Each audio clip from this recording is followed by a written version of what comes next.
Today we are taking a look at Sukuna from Jujutsu Kaisen. This is the figure in the Maximatic line by Banpresto. Jujutsu Kaisen follows Yuji Itadori as he navigates a world of curses after ingesting a cursed object. The story centers on battles against these supernatural threats using cursed energy techniques.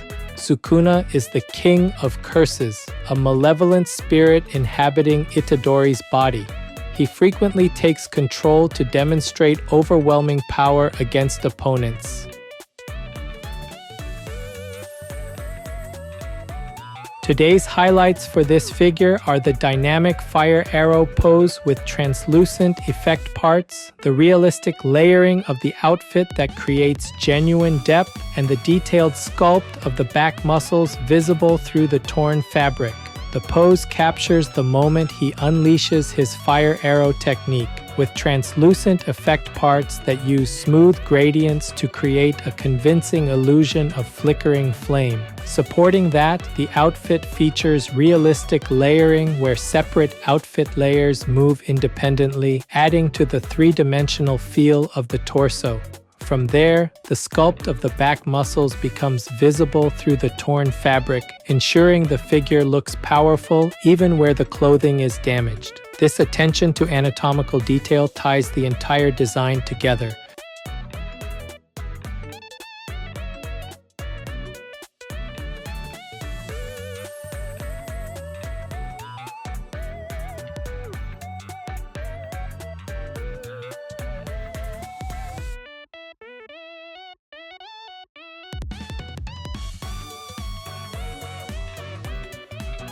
This channel brings you figure reviews and anime merchandise updates straight from Japan. If you enjoyed this kind of content, don't forget to subscribe.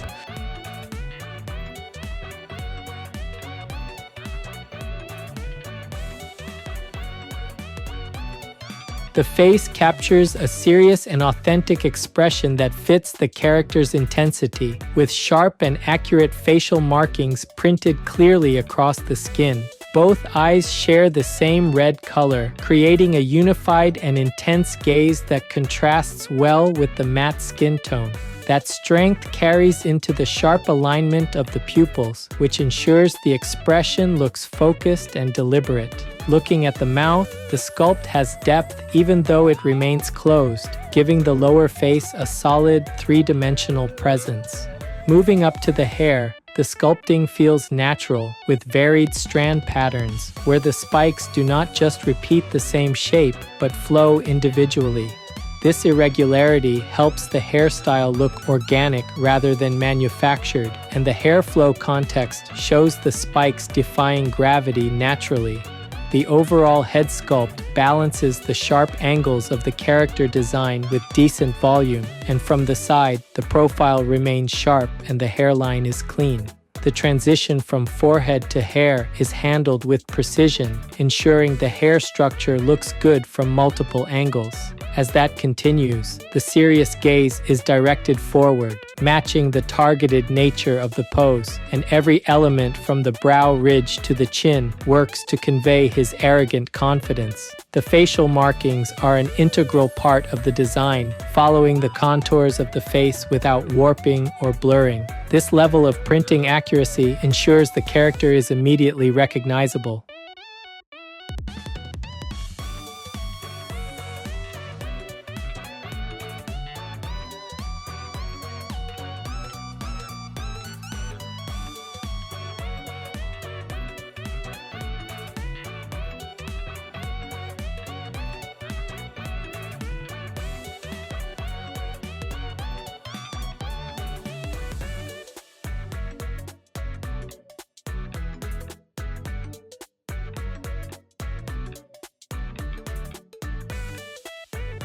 The upper body features Itadori's uniform, and the fabric is constructed with separate layers, creating genuine depth on the torso. The separate layers allow each piece of fabric to have its own sculptural presence, and working with that, the damaged and torn parts of the clothing are sculpted with care. Through the large tear on the back muscles are clearly visible, and the sculpt here is not flat, as you can see the definition of the spine and the lateral muscles. This integrates the anatomy directly with the battle-damaged clothing design, and the torn edges of the fabric have realistic, ragged textures that show how the fabric has been ripped away rather than simply removed. Supporting that attention to detail, the arms are positioned dynamically to support the fire arrow technique, and the fingers are detailed and realistic, reproduced perfectly down to the tips. This precision extends to how the hand calls forth the flame effect, with one hand gesturing forward as if summoning the flames while the other hand pulls back or aims, adding to the dynamic tension of the attack.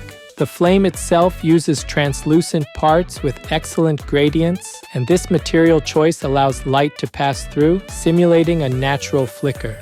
The color shifts from intense red at the base to a lighter orange at the tips, and the gradients are smooth and believable, enhancing the illusion of fire. From there, the uniform sleeves follow the motion of the arms, bunching naturally at the elbows, and the matte finish of the fabric contrasts nicely with the translucent effects. Every fold and tear suggests a sense of movement and action, and the sash at the waist pulls the fabric tight, showing the tension in the cloth.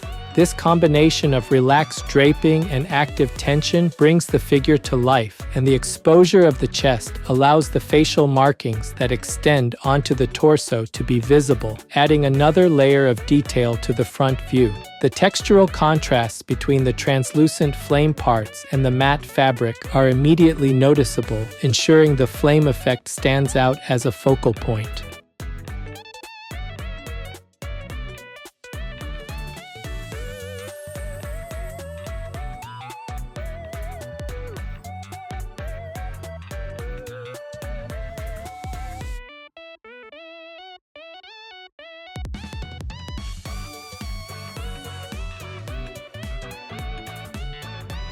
The lower body continues the dynamic flow established by the torso, and the clothes flow around the legs as if caught in a strong wind. This sculpted movement reinforces the energy of the attack stance, and the sculpt motion context shows the fabric reacting to the intensity of the technique. Working with that, the pants are baggy but still define the position of the legs underneath, and you can trace the line of the weight-bearing leg through the fabric. This ensures the pose feels grounded rather than vague. Supporting that foundation, great attention has been given to the footwear, which is fully three-dimensional, and the sneakers are sculpted with distinct laces that stand out from the shoe. The transition from fabric to sneaker is handled with care, and gray socks are visible at the ankles, providing a small but accurate color break that matches the character's casual street style when wearing Itadori's body. The matte finish on the pants ensures the focus remains on the sculpt's volume, and every crease in the fabric follows the logic of the wide-legged posture. Overall pose captures the tension of a powerful technique being unleashed, and the figure feels planted yet full of potential energy, ready to release. The stance conveys both stability and explosive power, and the wide base allows the upper body to lean forward slightly, adding to the aggressive feel. The sculpted wind effect on the clothing ties the entire pose together, suggesting that the energy of the fire arrow is already affecting the environment around him.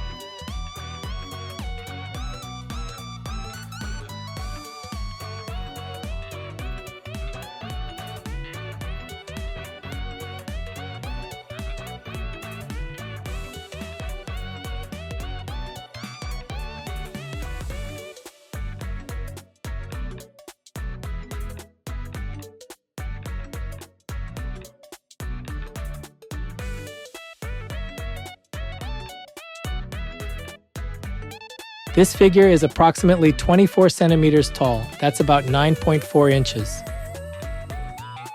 For size comparison, here's a 350 milliliter can. That's about 12 ounces in the US.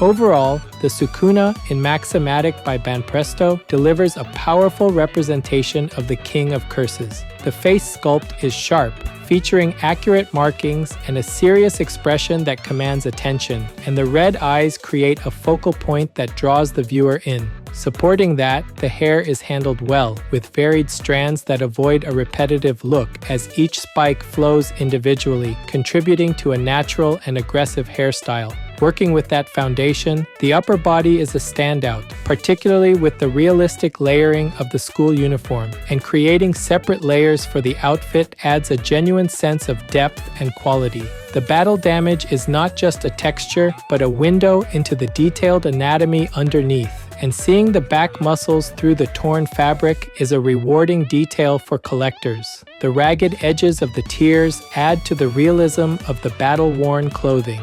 From there, the dynamic fire arrow effect uses translucent parts and gradients effectively, adding a vibrant burst of color and light to the otherwise dark uniform. The way the flame shifts from red to orange creates a believable illusion of flickering fire, and the use of distinct finger sculpting ensures the casting of the technique looks precise.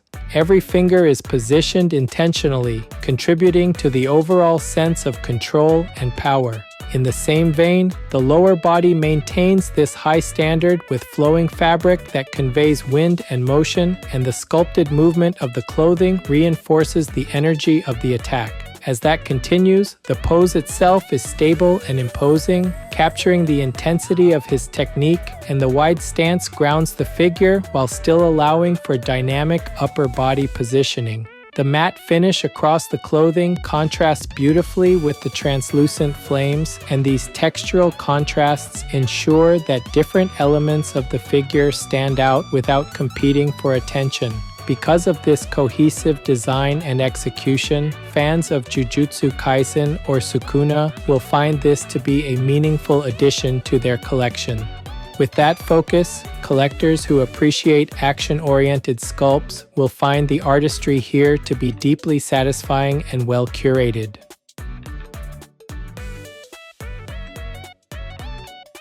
That's it for this video. If there's any part of the figure you liked, feel free to leave a comment and share your thoughts. Thanks for watching, and I'll see you in the next video.